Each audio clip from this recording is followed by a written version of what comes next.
आखिर भगवान श्री राम में और भगवान परशुराम में कौन था नारायण का सबसे शक्तिशाली अवतार। दोस्तों, स्वागत है आपका हमारे चैनल पर। वीडियो में आगे बढ़ने से पहले हमारे चैनल को सब्सक्राइब अवश्य करें, साथ ही बेल आइकन जरूर दबाएं। साथ ही साथ कमेंट बॉक्स में जय श्री राम जय श्री नारायण अवश्य लिखें। चलिए करते हैं ज्ञान की बात। भगवान श्री राम और भगवान परशुराम दोनों ही नारायण के अवतार थे और दोनों अलग अलग युगों में प्रकट हुए।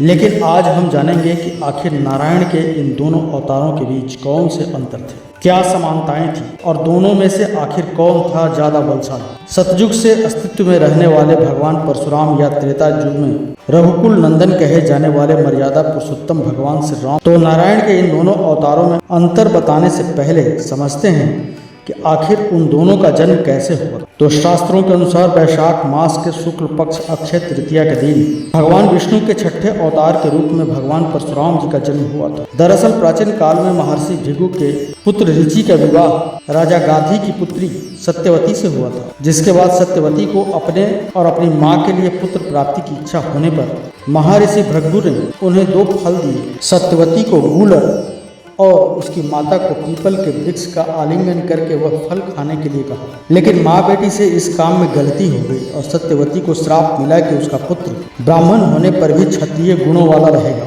तब सत्यवती ने महर्षि भृगु से प्रार्थना करके पुत्र की जगह पौत्र को ऐसे गुणों वाला बनाने के लिए कहा और बाद में सत्यवती के पुत्र जमदग्नि मुनि और रेणुका से चौथे पुत्र के रूप में परशुराम जी का जन्म हुआ, जो जन्म से ब्राह्मण और गुणों से क्षत्रिय बने। वहीं भगवान श्री राम के जन्म की बात की जाए तो राजा दशरथ और माता कौशल्या पिछले जन्म में स्वयंभू मनु और शत्रुपा थे, जिन्होंने भगवान विष्णु को पुत्र रूप में पाने के लिए घोर तपस्या की। और त्रेता युग में महाराजा दशरथ ने अपने पुत्र प्राप्ति के लिए एक यज्ञ किया, तो यज्ञ के प्रसाद से बनी खीर को अपनी तीनों पत्नियों में बांट दिया, क्योंकि कुछ समय से उनको पुत्र प्राप्ति नहीं हो सकी थी। देवताओं द्वारा उन्हें सुझाव दिया गया, जिसके बाद महाराजा दशरथ की बड़ी रानी कौशल्या ने एक शिशु को जन्म दिया, जो बेहद ही कांतिवान, नीलवर्ण और तेजोमय था। इस शिशु का जन्म चैत्र मास के शुक्ल पक्ष की 9वीं तिथि को हुआ था और यही नारायण के 7वें अवतार भगवान श्री राम थे, जिनके अवतार का मनोरथ राजा दशरथ और कौशल्या के वचन की पूर्ति और धरती पर से राक्षसों का सर्वनाश करने के लिए हुआ।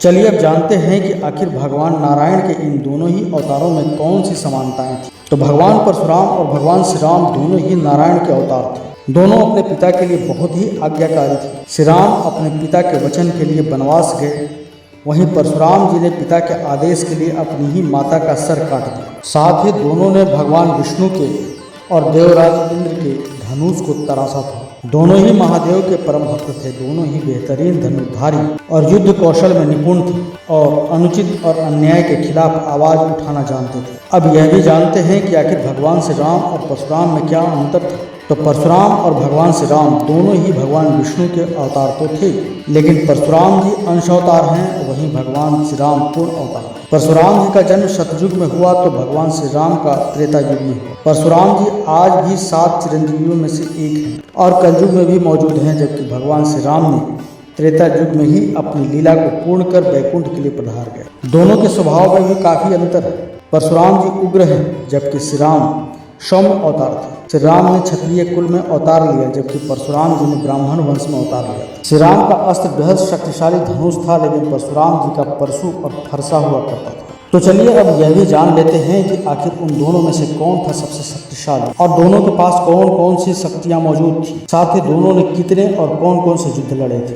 तो भगवान परशुराम जी की बात की जाए, उनका मुख्य अस्त्र कुल्हाड़ यानी कि फरसा माना जाता है। यह फरसा उन्हें महादेव की कठिन और घोर तपस्या के बल पर मिला था। साथ ही भगवान शिव जी ने परशुराम को देवताओं के सभी शत्रु, दैत्य, राक्षस और दानवों को मारने में निपुण होने का वरदान दिया था और उनके पास कई शक्तिशाली अस्त्र जैसे ब्रह्मांड अस्त्र, वैष्णव अस्त्र, पाशुपत अस्त्र सहित कई सारे देवताओं के दिव्य अस्त्र शस्त्र, महादेव का विजय धनुष। वहीं बात की जाए कि उन्होंने अपने जीवन काल में कितने युद्ध लड़े और जीते, तो इसका ब्यौरा भी हम आपको दे देंगे। भगवान परशुराम ने रावण को हराने वाले सहस्त्र बाहु यानी कि सहस्त्र अर्जुन से लेकर कई सारे योद्धाओं के साथ युद्ध किया। कहते हैं उन्होंने सहस्त्र बाहु अर्जुन की सारी भुजाओं को काट दिया था। इसके अलावा उन्होंने 21 बार पूरी धरती को छतियों से विहीन कर दिया। केवल इतना ही नहीं, परशुराम जी ने तो खुद भगवान शिव के पुत्र गणेश जी के साथ भी युद्ध किया था। वहीं उन्होंने हनुमान जी के साथ भी युद्ध किया था और इसके अलावा अपने गुरु महादेव से भी युद्ध किया। सिर्फ यही नहीं, परशुराम जी ने अपने शिष्य पितामह भीष्म के साथ भी युद्ध किया जो कई महीनों तक चला।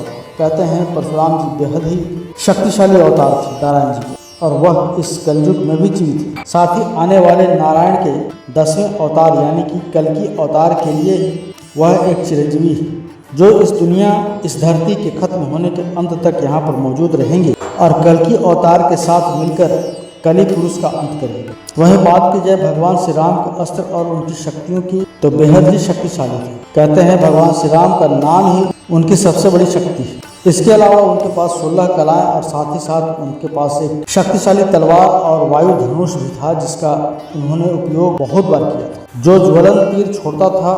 इन सभी के अलावा ब्रह्मांड में जितने भी अस्त्र शस्त्र, जितनी भी शक्तियाँ थी, वह सभी भगवान श्री राम के पास मौजूद थी। और इसके अलावा इसमें विष्णु चक्र से लेकर शिव जी का शूल, ब्रह्मशर, ब्रह्मास्त्र, नारायणास्त्र, वज्र अस्त्र, आग्नेय अस्त्र इत्यादि महान अस्त्र थे। इसके अलावा उनका खुद का धनुष भी था और उनका सबसे शक्तिशाली अस्त्र उनका रामबाण था और उनकी शिक्षा किसी और से नहीं बल्कि गुरु विश्वामित्र ने ही उन्हें दी थी। अब बात की जाए भगवान श्री राम ने कितने युद्ध लड़े, तो आपको बता दें कि उन्होंने स्वयं अपने गुरु विश्वामित्र के कहने पर ताड़का सुबाहु सहित कई राक्षसों के साथ युद्ध किया, उन्हें मारकर उन्हें मोक्ष दिया। इसके अलावा माता सीता को रावण की कैद से मुक्त कराने के लिए श्री राम ने वानर सेना के साथ मिलकर रावण और उसके भाइयों और पुत्रों के साथ युद्ध किया। कहा जाता है कि एक बार जब श्री राम ने अश्वमेध यज्ञ किया था तो उनका आमना सामना महादेव से भी हुआ था। लेकिन अब सबसे मुख्य सवाल उठता है कि आखिर भगवान श्री राम और भगवान परशुराम में कौन सबसे ज्यादा शक्तिशाली था। तो इस सवाल का जवाब देना नामुमकिन है कि दोनों ही नारायण के अवतार थे। लेकिन भगवान परशुराम आज भी चिरंजीवी और कहा जाता है कि महेंद्रगिरी पर्वत पर वह तपस्या कर रहे हैं और कल्कि अवतार की प्रतीक्षा कर रहे हैं। लेकिन जवाब हम आपसे जानना चाहेंगे। कमेंट बॉक्स में हमें अवश्य बताइएगा कि आखिर भगवान श्री राम और परशुराम इन दोनों में से कौन आपकी नज़रों में सबसे शक्तिशाली अवतार था। तो अगर आपको हमारी वह खास जानकारी वीडियो अच्छी लगे तो इसे लाइक करें, हमारे चैनल को सब्सक्राइब करें, ज़्यादा से ज़्यादा शेयर करें। तो मिलेंगे अगली बार एक नई खास वीडियो के साथ, एक नई जानकारी के साथ। तब तक के लिए धन्यवाद।